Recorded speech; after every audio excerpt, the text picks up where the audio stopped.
This module is about to change everything. And I say that because learning flexible dieting, which is the same as counting or tracking your macros, sincerely changed my life.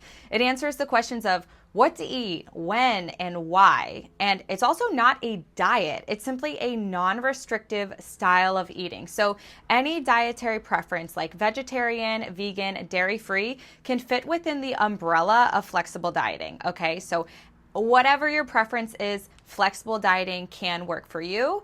Counting your macros can work for you. Tracking your macros can work for you. It all can fit within this umbrella of flexible dieting. So that's concept number one. There are 3 macronutrients: protein, carbohydrates, and fat. And every single food that we eat and that exists fits into 1, 2, or 3 of those categories. So for example, shrimp is solely a protein source, whereas donuts, which I love, are both a carb and a fat source. So every single food can be classified. And that is how we shift from looking at foods as bad or good and see them clearly for what they are, which is what they break down to in the body. So for example, protein breaks down into amino acids and the molecules that make up amino acids.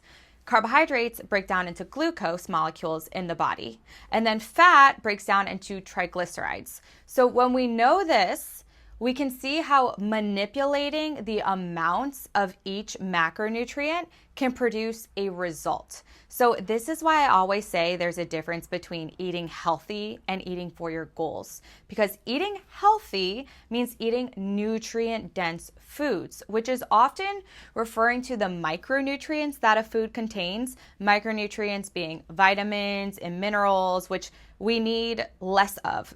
Micro meaning we need less of that. We measure it in milligrams. Macro meaning we need more of it. Macro meaning large, right? Larger. And so we measure macronutrients in grams. Okay, this is a very bad peach and a very bad, poorly drawn half a bagel. Now, what I want to point out is if we use this as an example, the peach is technically healthier because it's more nutrient dense than the half the bagel. The peach provides more vitamins and minerals, more micronutrients than the half the bagel. However, from a macronutrient lens, both break down into 25 grams of carbs in the body. So, is the peach technically healthier? Yes, it's more nutrient dense, gives you more vitamins and minerals than the half the bagel, absolutely. But it's also the same amount of carbs from that macro perspective as the half a bagel. They both break down into glucose in the body at the end of the day. They break down at different paces. They take different time to break down into glucose in the body, which is a whole other different topic. But this idea and understanding of both of them providing us glucose at the end of the day is how we can open up our palate and what we're consuming and broaden our intake and variety of intake to include the foods you actually like instead of just the foods that are healthy. And when we understand the contents, how much of that macro they're giving us, that is the game changer. The amount of each is what's personalized, and then we manipulate and tweak those amounts to create an external change. And again, just to reiterate, we're tweaking and changing how much protein, how much carb, and how much fat you're consuming to get a result. That's what we're adjusting. And because we're looking at how much of each macronutrient you're consuming versus just, is this thing giving me vitamins and minerals? Is it nutrient dense? That's how we differentiate between eating healthy and eating for your goals. Eating healthy to provide you nutrients versus eating in a specific amount of each macro that will produce a result. So now let's look at what each macro does. We're on the topic of carbs already, and I'm going to speak to carbs the most because carbs are wildly misunderstood and us women have been fed misinformation for years. So let's dive in. So your brain and body can run on only one of 2 fuel sources, period, end of story. Really digest that. One of 2 fuel sources. It can either run on glucose or ketones. Glucose comes from carb sources and ketones come from fat sources. And what I mean by your brain and body can only run on one of 2 sources means that only glucose and ketones can actually pass the blood-brain barrier. Now, that is in the weeds, and we're not going in the weeds during this video, but I just want to really drive that point home. Now that we've mentioned that ketones is a possible fuel source for your brain, that's why the ketogenic diet is low carb and high fat, because that contents of fat that you eat becomes your fuel source. So the brain, now let's think about it. It can't just flip-flop back and forth between these two fuel sources. Meaning if you're low carb during the week and then let yourself be a little loosey-goosey on the weekends and eat carbs, then back to lower carb during the week, your brain is like very confused. Your body is very confused and likely not cooperating with you because it's confused which fuel source it should be pulling from. And this is what I mean when I harp on the issue of progress is likely not your hormones, it's getting your macros right. So we can fuel your brain and your body properly so it will want to cooperate with you. I often use Maslow's hierarchy of needs to describe this. So the baseline first need at a basic level is safety and security. And then eventually we can get to higher levels like love and belonging.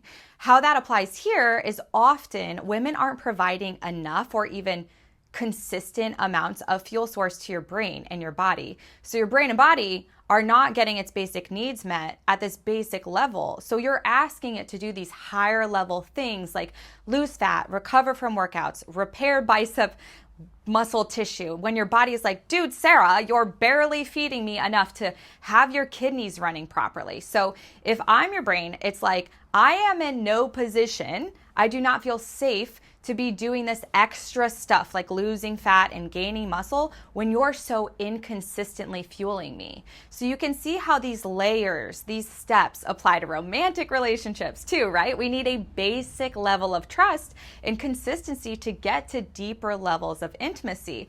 And your body is the same. So I hope that gives you a huge aha moment. So now that we understand this and know that your body can't just flip-flop back and forth from glucose, from carbs, and then ketones from fat, we gotta pick one. And most of us eat at least a moderate amount of carbs. Even fruit is a carb. So as women, we need carbs. And this is also another topic we won't dive into because I promised you only the stuff that you need, nothing that you don't. So we can agree that you and me, we're going to be carb eating, glucose dependent humans, and that's okay. In fact, that's a good thing because again, as women, we need that. So now that we're on the same page in terms of the macros and what each macro does and what it's good for, we now know carbs are our fuel source, okay? So we're done with carbs. Let's move to protein. Protein does more than just repair bicep tissue, okay? Protein's main job is to build and repair, again, not just muscle, but every tissue in your body. And it helps to keep you fuller longer, reduce cravings, and burns more calories during digestion, thanks to something called the thermic effect of food, which is TEF. So a higher protein diet means a higher TEF, which can boost your metabolism and make it easier to lose fat while building muscle. I know that was a lot, but lastly, fats. Fats keep our hormones happy, help the body absorb vitamins, and support brain health and fullness. So very important. I know I was long-winded about carbs in particular, but I hope this created some aha moments for you about these macronutrients. So when we understand each macro's purpose, that each of them has a purpose, we can stop looking at foods as good or bad and start leveraging this science to eat them in amounts that support our goals. Now the question becomes how much of each to eat, right? So there's a lot that goes into assigning macro guidelines for a person, your diet history, what your current eating habits are like, your job, your workout schedule, and intensity in the gym. You get the idea, there's a lot. How much protein, carb, and fat you should be eating is very personalized. So this is where it depends is the answer, as annoying as that is. So if you're in the boat of this was all very illuminating, Francesca, and I do want your help though when it comes to my macros and nutrition because I have a whole job and life of my own and wedding planning and I want to invest in an expert's guidance and outsource it rather than figure this out myself, the link to apply to FitBride Method, our personalized coaching program, will be below. Otherwise, I want to give you general guidelines in terms of macros as a woman who likely weighs more than 100 pounds. So a decent general rule of thumb for our purposes of getting toned is 100 grams of protein per day minimum. Again, this is assuming you're over 100 pounds. The recommended range for protein is very wide. It's a wide recommended range. So that would be a general guideline to abide by, is at least 100 grams of protein just as a starting point, okay? Then from a carb standpoint, this varies a lot depending on the person, but I pray that you are eating over 100 grams of carbs per day. Okay, if you're not there yet, you need to be. My recommendation, and where I have every client start with me, is tracking 3 days of honest eating. Track those 3 days, look at the data, look at your carbs, and make sure that you're getting a minimum of 100 grams per day because of everything that we just talked about earlier, right? From the standpoint of meeting your brain and body's basic needs. Okay, so that covers carbs. And then for fat is usually harder to keep at bay, meaning it's very easy to overeat fat. But as a general rule of thumb, we as women shouldn't be eating less than 35 grams of fat per day. So 35 grams of fat is like your absolute basic minimal baseline, just to keep your hormones happy and healthy. And again, these are general guidelines, but I wanted to give you something as a jumping off point. I will also include the macro chart below to see which foods fall into which category so we can start identifying foods as their contributions to our body, not just good or bad. So let me know if you have any questions at all. I'm here to support you.